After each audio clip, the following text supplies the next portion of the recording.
Так, бисмилля бастайық. Ассаламу алейкум, қалайсыздар? Бүгін біз мебель на заказ бизнесінің қалай дамыту, қалай жүйелендіру компаниядағы ошибкалар жайлы сөйлесетін боламыз. Аты-жөнім Айсұлтан Керімбаев. Өз тәжірибемде 30-дан жуық компаниялардың өсуіне, дамуына, масштабқа шығуына көмектескенмін. Және де в целом осы мебель на заказ бизнесінің дамуына әлі де атсалысып жатырмын десем де болады. Бисмилля бастайық. В целом былай айтқан кезде бұл ашық тақырып, конкретно дайындалған еш мәселе жоқ. Мебель на заказ бизнесі ол бір 4-5 жыл бұрын Америкадан келген жоқ, Қытайдан келген жоқ, бұл ғасырлар бойы келе жатқан бизнес та. И біз мына нәрсені түсініп алсақ, осы нәрсені видеоның басында айтып кетейін. Біз мебель сатпаймыз. Базар жоқ. Егер біз ламинат өзіміз шығарсақ, столешницаны өзіміз ойлап тауып шығарып, оның өзіндік бір дизайнын қосып, бір қазақша сөздермен шығарып жатсақ, базар жоқ, біз мебель шығардық. По факту кеткен кезде біз тек қана не сатып жатырмыз? Тек қана услуга. Вот ситуация, осы кухняны алайықшы, например, қанша болады? 1, 2, 3, 3,5, 4 метр. Угловой 4 метр, асты эгер, төбесі МДФ, столешница камень. 5 компания жасайықшы. Мен жасайын, сіз жасаңыз, тағы да бір 3 компания жасасын. И я вам отвечаю, 95% бірдей шығарамыз кухняны, потому что алатын материалымыз бір жерден аламыз, фурнитураны бір жерден аламыз, столешницаны то же самое бір жерден аламыз, да, конкретно и құралу процесі де бірдей барлығымызда. 95% бірдей шығарамыз. 5% сәл ойнатып жіберуіміз мүмкін, бірақ 95% мебельді бірдей шығарамыз. Сол үшін, чтобы вы понимали, біз мебель сатпаймыз, біз услуга сатамыз. Яғни 5 компанияның бір-бірінен айырмашылығы кім қалай сата алады, және де кім қалай услуга көрсете алады. Қараңыздар, давайте бастайық. Көп кісілер келеді. Айеке, Айсұлтан, мебельный бизнес бастайын деп жатырмыз, қалай? Негізі өте күшті. Ақша жағынан да, потому что мен өзім о басында қызығып келген кезде, ақшасы қызық, конечно. Потому что нереально. Андайда бизнеста MVP деген нәрсе бар. Яғни, былай енді түсіндірмей айтқан кезде, минимальный вложение салып, үлкен ақша көтеретін проект немесе бизнесті. Біздің Қазақстанда бизнес жасау үшін, нереально андай мышление қойып тастағанымызда, что бізге 15-20 миллион керек, немесе 30 миллион керек. Екінші вариант бізге инвестор керек. Үшінші вариант бізге ағашқа керек поддержать етіп жіберетін. Фатальная ошибка. И мебельный бизнес для меня, біз бастап жатқан кездерде өте тема болды. Потому что андайда максимум керегі бұл бизнесте маркетинг. Яғни рекламаң қаншалықты мықты болады, соншалықты саған заказ келеді. И при этом предоплата. Предоплатасы өте кайф болды, 70%, 75% жұмыс жасау деген өте күшті. И смотрите, бірінші бастап жатады кісілер. Сұрап жатқан кезде мен айтам, вообще кайф бизнес, если жүйелендіре алсаң. Жүйелендіре алмайсың ба, өкінішке орай өте ужасный бизнес. Неге десеңіз, бұл операционка, бұл производство. Бұл жерде андай жаңағыдай конкретно жатып алып ақша табам деген нәрсе жоқ. Конкретно азанда тұрдың и түнге дейін жүресің. Ұмыт. Семьяны, скорее всего, ұмытасың, қызың болса, қызыңды ұмытасың, әйелің болса, вниманияны ұмытасың. Короче, денсаулық кетеді, жас кетеді. Ана бір видео бар еді. Бір кісі шығады, бір 50-40-қа келген. Мебельный бизнес өте күшті. Мне всего лишь 25 деген секілді, да. Өте картит жіберетін бизнес, егер жүйесі болмаса. Неге десеңіздер, бұл операционка, бұл производство. Біз конкретно, например, мен бір стакан алып сататын болсам, хрустальный ішетін стакан. Бұл максимум 2-ақ нәрсесі бар да, мен айтып өтілетін. Мен оны алдым, во-первых, мен оны алдым и саттым. Все. Ассаламу алейкум, ақшасын алдым, үстімдегі бір 300-400 теңгемді көрдім. И мен оған айтатын 2-ақ бір опциям болу мүмкін, что ол либо хрустальный, либо стеклянный. А мебель, смотрите, сколько элементов. Примерно санайтын болсақ кете береді, мебельде элемент бітпейді, бір 400-500 дейін баратын жер. И бұл производство, бұл ойнайтын бизнес емес. Жаңағы жатып алып ақша табам дейтін болса, осы жақтан қайта берсеңіздер болады. Қараңыздар.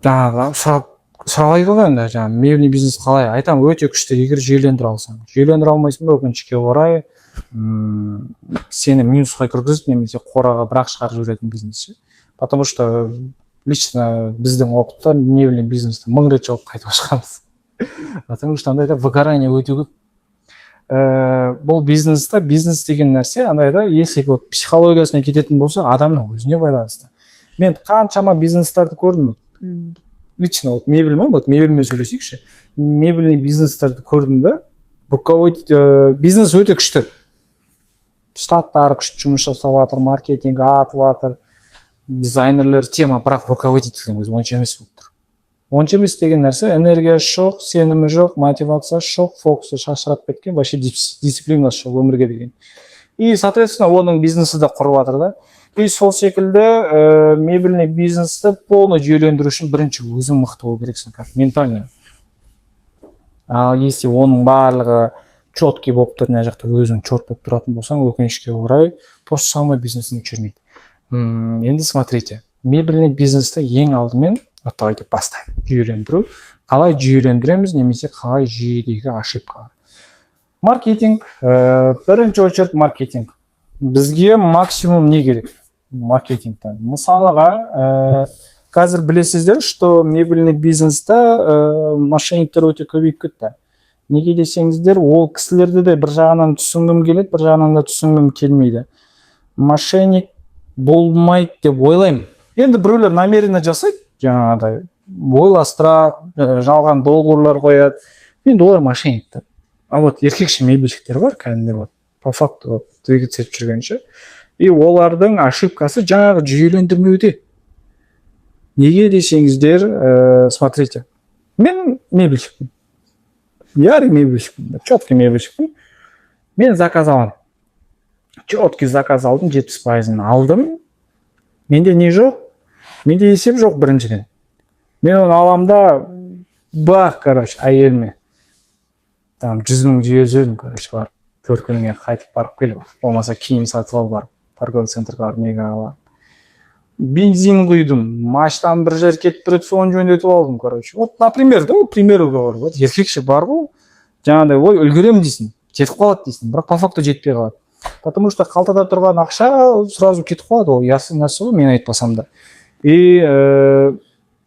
и заказ тақалып жатыр кешігіп жатыр ол не істейді то есть мен не істеймін екінші заказ ой рекламаны басамын ары кетпе ары бері скидка қоямын и замерге келемін короче клиент заказ бергісі келіп тұрған жоқ бірақ мен сонда да жалынып тәте деп ой заказды алып алдым 70%-ын алып алдым сөйтемін да оның ақшасын анаған саламын ананың ақшасын мынаған саламын оның ақшасын ана жаққа фук қойып әйеліме жіберіп жібердім и в итоге короче дымым қалмайды да менің ше не энергиям жоқ не мотивациям жоқ вот энергия да вот адамға күніне 100% энергия беріледі 100% энергия беріледі оның 40% болашаққа кетеді 30% өткен шаққа кетеді яғни болашақ ертеңгі уайым ана клиент қалай бітеді екен кредитім келе жатыр цехым қалай болады екен ана заказ әйелімнің несі бала шағамның анауысы мамашкаға ананы беру керек батяға ананы тебу керек короче 40% энергиямыз сол жаққа кетіп тұр оны біз хочешь не хочешь ол кетіп тұр 30% өткен шаққа кетіп тұр өткен шақ енді ол ясно ғой жаңағы бұрынғы ошибкалар жасап қойған косяктарымыз сол нәрсеге кетіп тұр и получается бізде 30% қалады бір күнде 30% энергия қалады и 30% энергияның өзі сол нәрсемен ақ кетіп қалады по идее ше жаңағыдай ана заказды ойлайсың мына заказды ойлайсың соңында короче бүйтіп салбырап жүресің вроде бірдеңе істеп жатсың но вообще тірлік өніп жатқан жоқ неге потому что энергия жоқ и вот соответственно мебельщик кешігіп жатыр яғни мен кешігіп жатырмын клиент далбит етіп жатыр ана жақта қай жақтасың там ары бері и по факту мен оны аламын потому что менде энергия жоқ менде адаммен сөйлесуге желание жоқ мен өмірден уже кетіп қалдым былай қарағанда ше вот суицид болайын деп тұрмын на крайний суицид вот поэтому мебельщиктер мошенник болады и вот біздің репутация құртылды по факту құртылып келе жатырмыз әлі де и смотрите мебельный бизнесте енді мошенник көп болғаннан кейін бірінші очередь маркетингті біз неге жұмыс жасауымыз керек сенімділікке яғни біз сенімділік болу керекпіз сенімді компания болуымыз керекпіз енді жалпы жаңағыдай мошенница іс әрекетке емес но в целом айтып жатырмын да Қараңыздар, бренд болу үшін екі ақ нәрсе керек. Бірінші это контент бренд, екінші уақыт бренд. Контент бренд дегеніміз қазір айтып өтем, уақыт брендті одан кейін айтамын. Қараңыздар, вот допустим, мен бір четкий бір компаниям болды. Сенім мебель. Егер сенім мебель деген компания болатын болса, заранее кешірім сұраймын. Просто банальный компанияның аты да, мың көргем. Вот сенім мебель компаниясы, вот мен 100 пост салам. 100 публикация салам. Пост дей салайыншы. 100 пост идеальный фотолар. Россиядан алдым, Москвадан алдым, Санкт-Петербургтан алдым, Қазақстан арасына жаңағыдай біткен мебельді танып қоймас үшін. Бұны мен имам кісілерден сұрағам, біреудің дүниесін салып рекламаға салсам бола ма, қалай? Айтты, Айсұлтан, егер шығарған кухняны қайталай алсаң, нормально. Ода ешқандай проблема жоқ. А если шығарғаның мынау жасаған чушау болатын болса, ол саған уже харам, ғузубилля. И сол үшін, вот допустим, что вот идеальный маркетингді көрсете салайыншы мебельный бизнесқа. Вот 100 пост салдық, и біткен клиенттеріңіз болатын болса, немесе жаңағыдай, қазір айтам, біткен клиент болса мақұл. Допустим, бір отзыв алайық. 10 отзыв алсақ болады. 10 отзыв, 10 живой отзыв. Смотрите, егер біз баяғыдан, вот платформа Инстаграмда қазір мебельный бизнеста, егерде бір 10 жыл бұрын бастаған кезде, 8 жыл бұрын бастағанда сайтпен отработать етуге болатын еді, Google сайттарменше. Қазір тек Инстаграм. Ну, TikTok более-менее енді нейтрально. Идеальная платформа Инстаграм.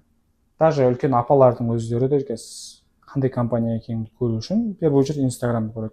Сол үшін Инстаграм не сенімді четкий болу керек, жаңағы қисық-мисық суреттермен, Samsung, Oppo-мен түскен суреттерді қою керек, ше?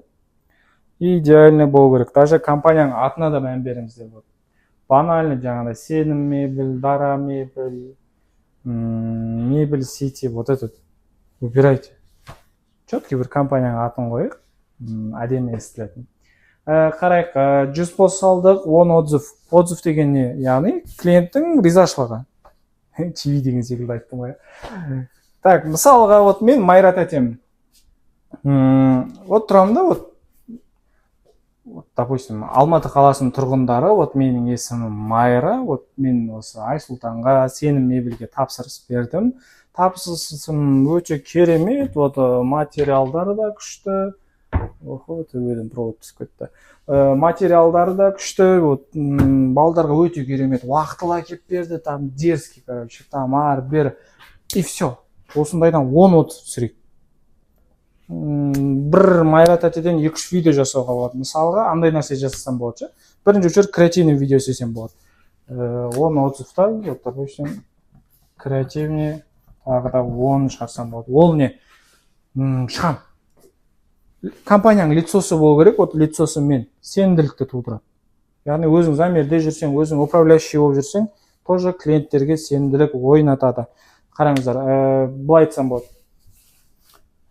Так, қайырлы күн, бүгін біз өзіміздің біткен Майра тәтеміздің келесі тапсырысымызға байрамыз. Майра тәте, ал ендеше кеттік деп қоямыз да, короче. Мысалы, четкий киініп алғанбыз, вот үстімізде вот жилетка бар, вот рубашка бар, мына жерде сенім мебель жазылып тұр, артта сенім мебель жазылып тұр. И жаңа Майра тәтенің үйіне барамыз. Тоқ, Майра тәте есікті ашады. О, Майра тәте, қалайсыз? Мынау торт деп елестетейік. Мына торт сізге, вот торттың бетінде вот сенім мебель деп жазылып тұр, ше? Және де компаниямыздың атынан сізге фартук, короче. Майра тәте в шоке, короче, вот. Охо, рахмет дейді, мысалға да, вот фартукты алды, киді. И сол моментте вот креативный видео ретінде вот рекламаға шығарсақ болады. Өте сенімділік. Кеттік ал. Вот креативный 10 түсірдік, жаңа Майра тәте бүйтіп тұрып айтты, және де үшінші тағы да 10 нені түсірсек болды. Енді ол обзор түсірсек болды. Допустим, мен шығамда, вот бүгін біздің келесі біткен объектімізге шынайы обзор. материал бізде егір деп ше бүйтіп асмер түсіріп бүйтіп жауып ашып оны олар бізде шығады. Вот сондай нәрсе түсіру. И при этом вот чисто он клиенттің өзінен 30 живой видео түсіруге болады. Тема ма? Тема. Шығар. Әзіл тема. Смотрите. И получается бізде 100 пост публикация бар.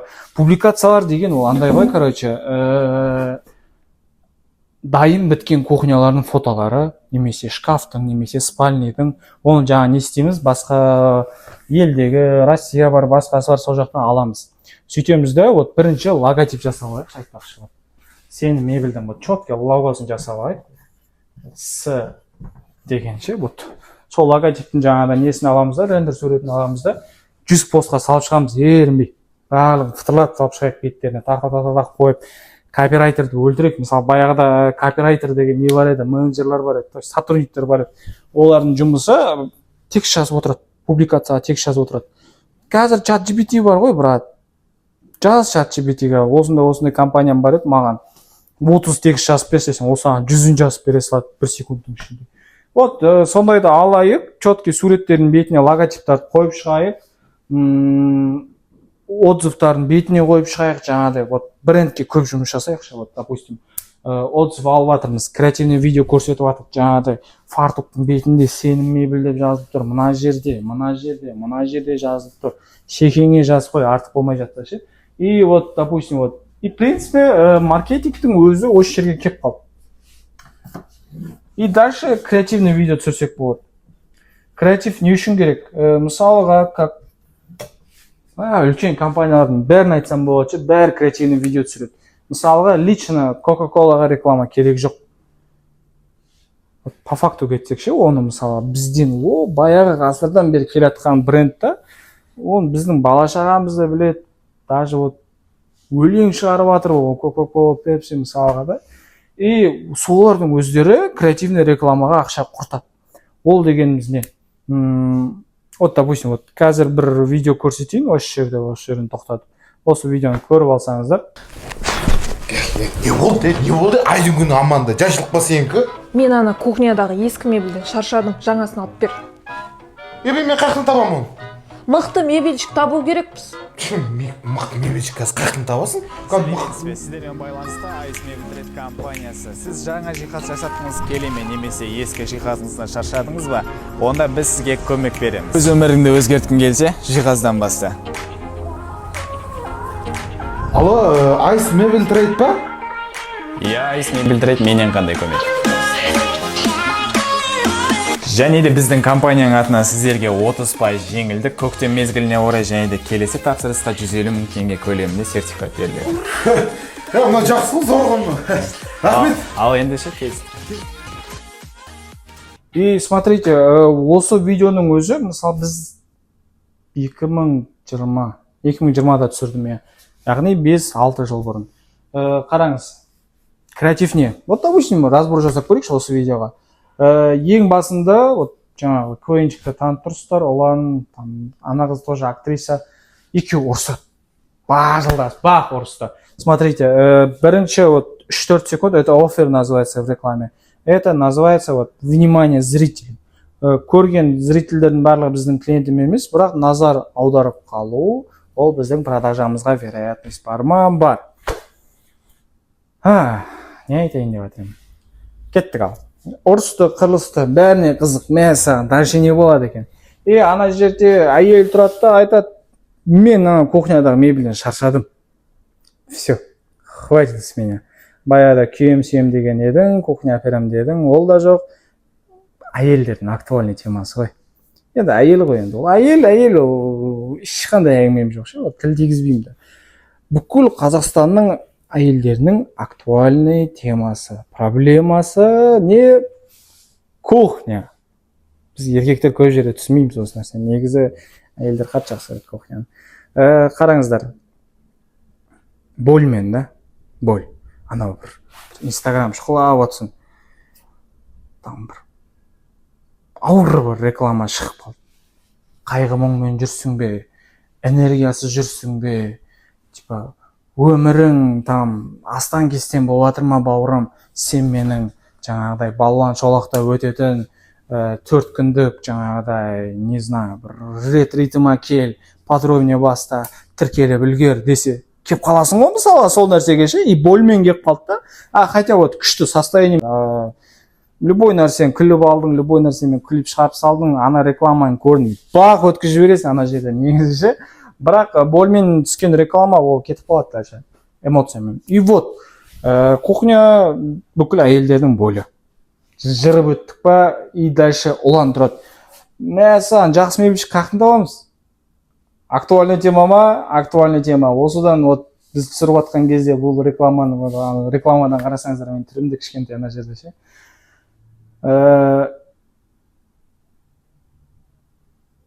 5-6 жыл бұрын мебельщиктер мошенник жестко менен Шымкентте бастадым ғой мысалы ше, вообще мошенниктардың көкесі сол жақта. И 6 жыл өтті, в принципе, әлі актуально, еш нәрсе өзгерген жоқ ше. И смотрите, ана рекламаны қазір жіберсек, қазір атып кетеді негізі. Дальше енді переходпен рекламадан, телевизордан біздің реклама шығып қалды. Вот дальше мен шықтым, Айс мебель компаниясы, там 5 жыл гарантия, 50 жыл сервис көрсетеміз, ары бері. Андайда біз цех емеспіз, біз мебельщик емеспіз, біз кімбіз, біз компаниямыз. Компания деген сөз рекламаның ішінде бір 12-15 рет па қолданылды, қателеспесем, есімде жоқ конкретно. Чтобы клиенттің миына біз компания екенімізді жеткізу. Мысалы, ана жерде газельдерді жүргізіп жатырмын, вот Шымкент плазаның алдына түсірдік, білетін болсаңыздар, торговый центр. Ол кезде Шымкентте только сол ғана бар еді, торговый центр сол жылдар. Мега бар еді и плаза бар еді. Сол плазаның алдында газельді өткіздім, чтобы Шымкенттен екенімізді ясно түсіндіре салу үшін. И бір прикольный момент бар, что газель біздікі емес. Ол үкісі тұрған газель, тоң, короче, бір-екі күн бұрын звондадым, братан, короче, алло, неңнің плакатының размерін айтшы, короче, мен заранее шығарып алайын, и Шымкент плазаның алдына бір-екі видео түсіреміз, короче. Все бар, қанша вот, алтын, все, давай, келді. Жабыстырдық, түсірдік, все, проблема жоқ. Андайда ниет алдау емес қой бұл жерде, ниет алдау емес, ниет біздің компания екенімізді көрсете алу.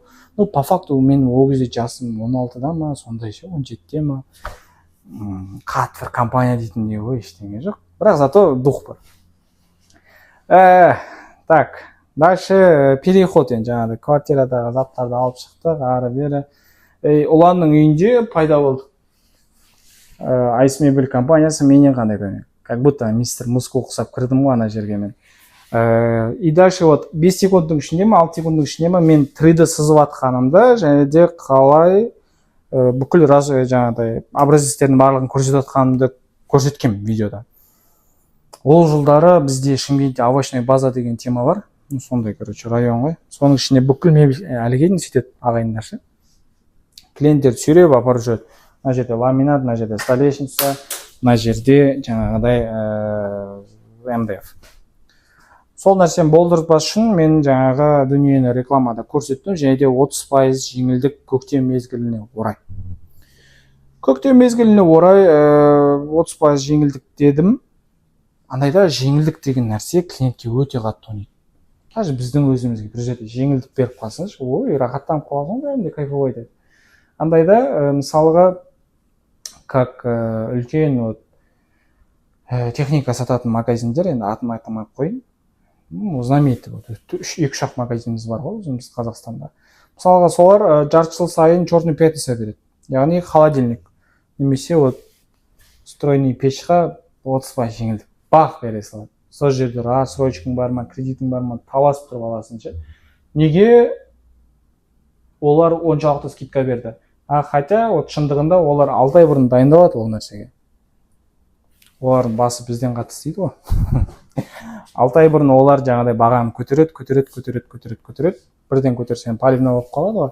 Көтереді, ойнатады, сөйтеді, 30%-ын по-любому олар минусқа кетпейді. Наоборот, біз минусқа кетеміз. И 30%-lik жеңілдік деген нәрсе андайда любой клиент өз кухнясын бағасын біледі. Енді әңгіме кухняда болатын болса, так бүкіл мебель ғой. Өз кухнясын бағасын примерно біледі. Біреудің жаңағыдай, біреудің сообщениесіне жазған, біреудің есінде болған, немесе біреу замерге жақыртып жаңағыдай біліп алды дегендей тема ғой.